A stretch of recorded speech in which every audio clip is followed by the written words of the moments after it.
So your hint here is that we're trying to find the part. Once again, we have 3 ways that we can solve this.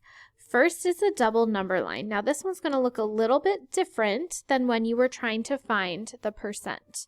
We're going to set it up similarly. So the bottom is going to be the percent, and the top number line is going to represent whatever you're measuring. So if you're measuring number of answers you got correct on a test, those numbers are going to go on the top number line.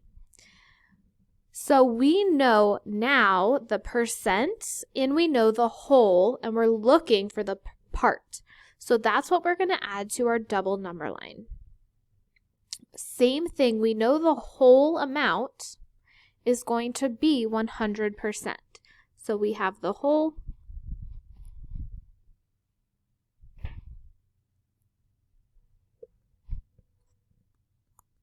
is 100%.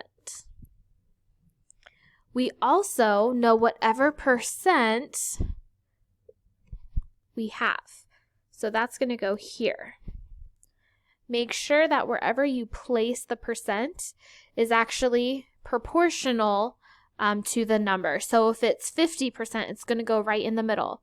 If it's 10%, you need to split it up into tenths, just like you would a normal number line. And then we're looking for the part that goes with the percent.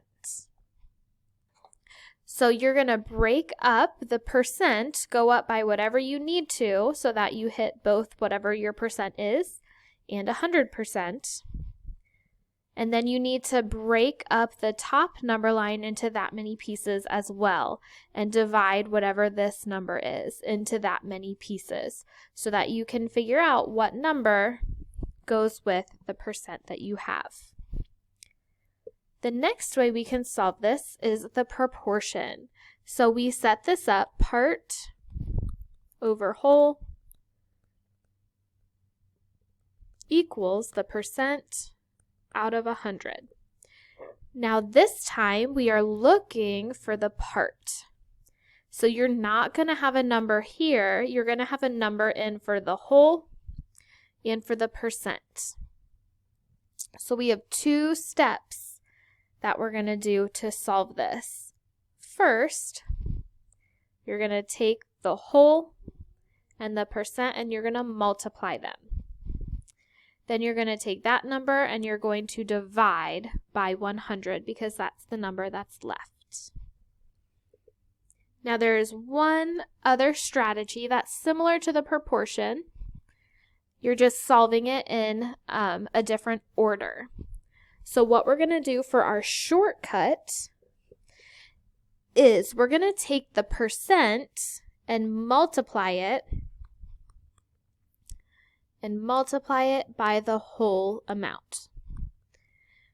Now remember, whatever your percent is, that percent sign really means out of 100.